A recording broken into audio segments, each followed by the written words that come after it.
All right, welcome to the video. In this video, I'm going to show you a few different ways to catch your rainwater, as well as a few ways to use it for fire suppression or fire safety for your property.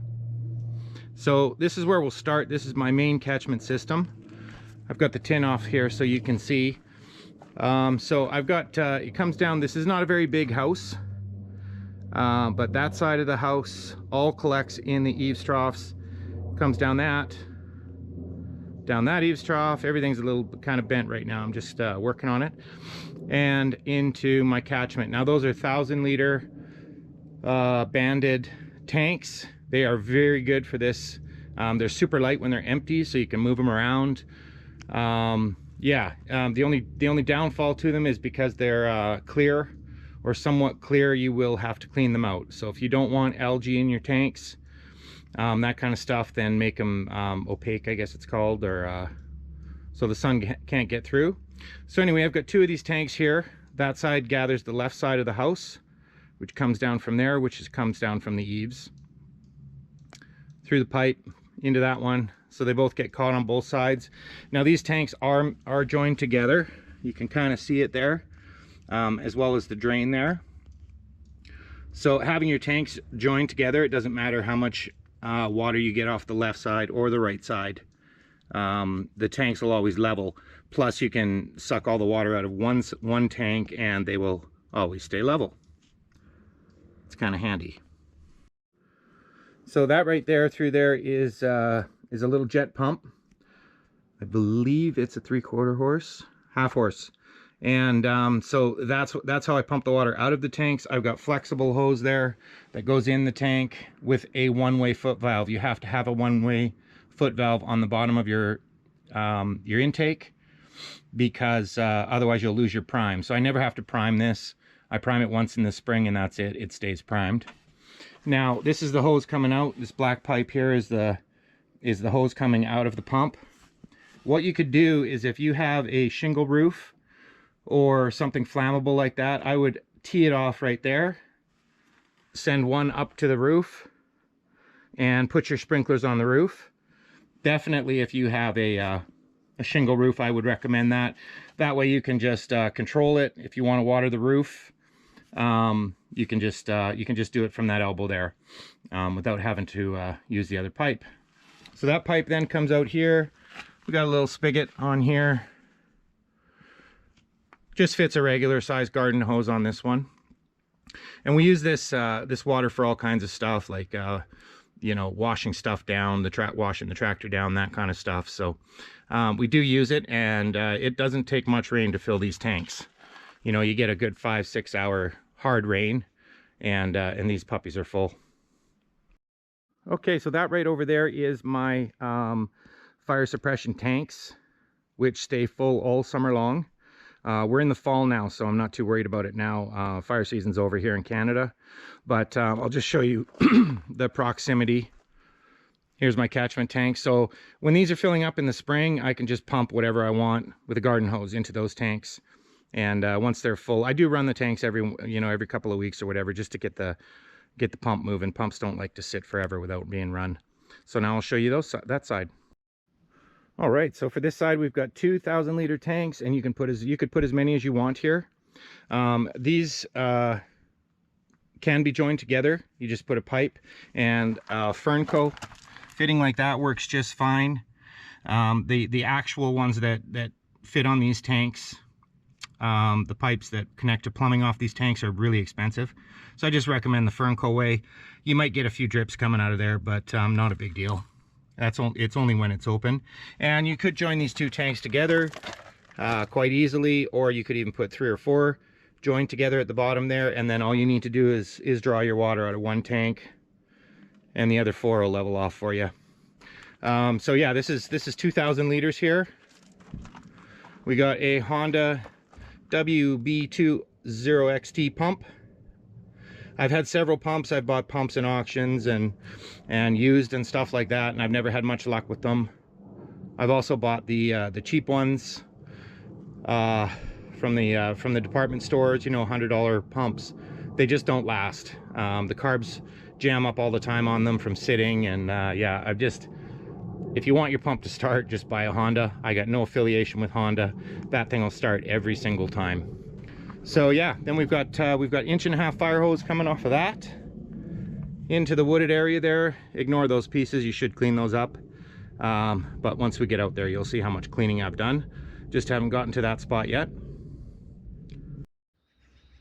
One thing you could also do is you could put one of these tanks in the back of a pickup or on a trailer and mount your pump on there as well with a coil of hose, and you could pretty quickly make your vehicle or a trailer into a little fire truck. And obviously then it's more you can get to where you need to be with it. Keep in mind though, if you are going to put these on a trailer, one of these tanks full weighs 1.1 tons without the tank. So don't put it on your little aluminum trailer from Home Depot. It'll probably crush it. Okay, so this is where the 1.5-inch line comes off of the pump, and it comes through here into the forest. And right here we've got a selector. So I'll just show you which way so I've got fire hose connection on the end of that pump. These twist locks are super easy to use. They're really fast. So now we've got two lines coming off here. I've got 100 feet of fire hose going in that direction. And then I've got a 50-footer that winds through here. And I'll walk down there and show you the other end. Okay, so there's the other end of the fire hose. Now it branches off with a T to 2 3/4-inch garden hoses. You want to try and keep the volume about the same, so we branched off 1.5 inches into 2 3/4 inches. You can really screw up your pump if you're running all weird hoses, different than the intakes and the outtakes and all that kind of stuff. Try and keep it similar if you can. So those 2 3/4-inch hoses branch off. One goes that way, one goes this way, and they are connected to sprinklers. There's one there, and there's one on that big stump over there. So yeah, so when I hit that, when I turn this line on, it pretty much blasts this entire area. And this is slower moving water, so I could leave this running for about an hour and it'll just continually soak this down, this whole area. Okay, I'm back at this selector and I'll show you why I did this. So it's really nice so I have the available water right here at the end of this hose if need be. And if I want to switch, maybe I've got something, a lightning strike or a huge ember that's smoking over there, I can use the selector, which means I can have the pump running. You don't want to go back and forth to the pump, and you know, it's impossible to put an end on there with it running. So what this allows me to do is I can turn on the sprinklers. That'll take the pressure off this side, and it'll run my sprinklers for a few minutes while I take my hose end and I head down to the other side there. I can either plug it, this is 2 hoses, so I can either plug it in at 50 feet or I can put the end on at 100 feet. So that pretty much allows me to have water anywhere on this side real quick. What it also does is it allows me not to have to drag these hoses. These hoses are zero fun. If your property's flat and you're using your water system to protect barns or, you know, a hay pile or a shop or anything like that, you can probably get away with dragging hoses, but you do not want to do it in the bush. They get caught on every little stump and twig and everything. So I prefer to have the lines out there already set so that I can just decide where I want the water at any given time. All right, one burning question people probably have is, has the system ever been tested? Now, where I live in Canada, we're just plagued by fires all summer long. There's not a mountain in any direction here that hasn't been on fire in the last 10 years. The worst one was 2 years ago. We had a fire about a mile back here start, and it came right at us. And we were left with about a half an hour to 45 minutes to pack everything and get out on evacuation order. So once I got everything packed up, which we were ready for it anyway, we have a lot of animals here, so all animals were loaded. We were ready to go, so I had a few minutes to use the system before the fire got here. And what happened was they send out oftentimes here, they'll send out a fire protection crew for homes. So it's a whole crew, and what they do is they remove flammables away from the house. Welcome mats, anything rubber, anything flammable, pretty much, carpets, all that kind of stuff, if there's any fuel. So they take that out. So they were busy doing that, and the head of the crew came over to me. I was in here actually by this point, spraying everything down. I had everything soaked over here. And so I asked him, do you want me to leave all of the water barrels that I have for the firefighters? And his comment was, if the fire comes here, we won't be here, because they are the protection crew. So he said, use every drop you have. You're not wasting your time. One of the ways that forest fires travel the fastest is by jumping, which means you get embers into the air and then they land somewhere else, and then it continually jumps. So that's one thing that this system will be very good at, is putting moisture in the air, rain on all the fuels on the ground, or water on all the fuels on the ground, and it really can protect your property. So in regards to the fire that we had here, what ended up happening was it came through here, either through water bombing or whatever. This side was spared, but the mountain through here, if you go in about 200 yards in here, that entire side is completely scorched, and it was massive. The fire was just, the entire mountain on this was just a red glow at night. So we were lucky with winds.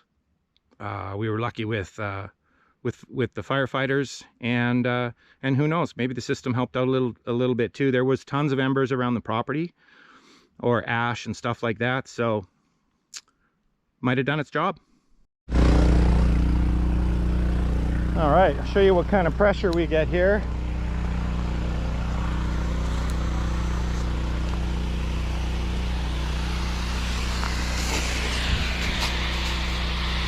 As you can see, loads of pressure, and you really don't use, even down at the end of the 100 feet, you really don't lose that much pressure. These pumps are just awesome. So anything like that where you got a pile of wood or something, you can soak it down. This bush is pretty cleaned up, but even if you were unable to clean it up, it's still best to have, well, even more so, better to have it soaked down.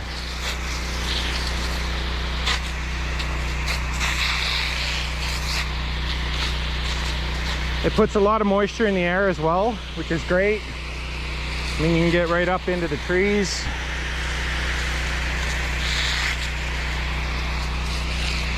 Really beneficial. Now, if you had a barn or anything else that you wanted to protect, this would be a pretty handy system to have.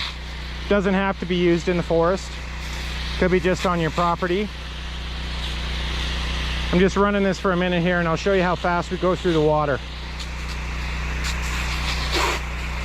Anything like this pile over here, I would douse the heck out of it.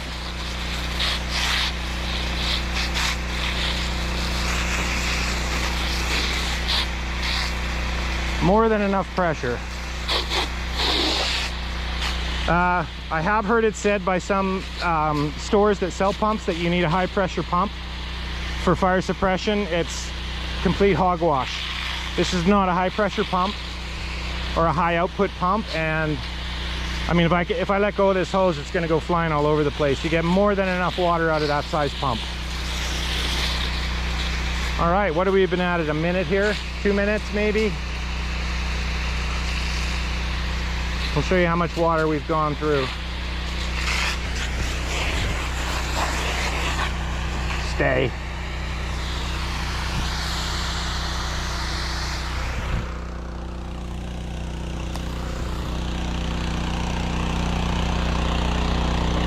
Go through my little trail.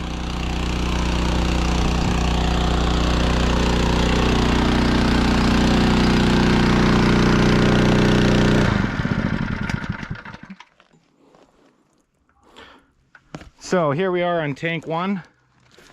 As I mentioned, they're not connected, so that doesn't really bother me that they're not connected, because I can just switch the hose from one tank to the other, no big deal. So that was half a tank right there. just over half a tank in a couple of minutes. So basically I can put all of this water down in 10 minutes. Unless I use the sprinkler side. If I want it slower on the sprinkler side, then I can do that. Then it's more like, I don't know, 45 minutes probably those sprinklers would run off just these 2 tanks. Also important to mention, I know it looks like this is a lot of expensive equipment. It's really not. I shop for this stuff at farm sales, you know, online, Craigslist, that kind of stuff, especially in the off season. I bought, I think about 8 lengths of 25-foot fire hose for $100 in the middle of the winter. People sell stuff cheap, and I would spend some money on your pump for sure. But other than that, this stuff can all be put together at a fairly low cost, depending what you want to do too. You may want to just run a really long, thinner line and put 4 or 5 sprinklers on it. You could even mount it right to your fence posts along the side of your property, and super easy. Fire up your pump and walk away, and just let it water while you're getting ready to go. I have seen a few pictures actually from places around my area in Canada where people have had systems like this, or really good sprinkler systems, where you see an aerial shot where every property around it, or the forest around it, is completely scorched, and the property's just fine. So it can really, is it gonna stop you against crowning forest fire coming right at you? Probably not. But like I said, the fire tends to hop, skip, and jump all over the place, so at least you give yourself some protection from that. Okay, so what we've got here, this is at the back of my property, where my other system can't reach. So I will show you, this is a smaller system. Here's this. Now this building is 30 feet by 15 feet, 30 feet long by 15 feet wide. This is a much more professional job of running the ductwork. This was done by a company. So then they both join into one there, down into the tank. Really good. And even though this building's small, it fills this tank no problem with a good rain. So then we got a little electric jet pump here, similar to the one at the front. This one does not have a pressure tank on it, and it has a slightly bigger hose. I believe this is a 1-inch hose. And it's just plugged into the wall here. So now you don't get huge power out of this, but I pump this into another tank closer to the fence, which is my fire tank on this side. So this water here, what we use it for, you know, filling the dogs' pools and stuff like that they play in, washing stuff down, that kind of stuff during the summer, as long as the fire tank is filled. And I can also pump out of the fire tank and pump this into the fire tank, if that makes any sense, while I'm spraying down the bush. So I will show you the tank on this side, or the pump on the back side, I should say. Okay, so there's the back half of the forest. That's about 200 feet back from where, or 150 to 200 feet back from where the end of the hose was on the last one. So I got one tank here, which as I mentioned, I can pump out of the Catchment tank into this one. So this gives me another 2,000 liters back here. And then this is my pump. Now this is the exception to the rule of not buying another pump that'll work other than Honda. This is a Briggs & Stratton. This is an old beast, and you can't kill this thing. I think I bought it at a farm auction for 15 bucks. And it fires up every time, and it pumps actually more water, much more water than the Honda does. So, and then I've just got a hose here. I always use these quick connect cam locks. Super easy to get on and off. You just pull those, oops, sticker on there, you pull those back, you're set. And I do leave this hose disconnected because my dogs like to play with it. So then the fire hose is under here on this little bench. That's a shorter one. That's a 30-footer with its own fire nozzle on it. And I'll just show you how close we are to the forest here. Again, this is this forest area has been very well cleaned up back here too.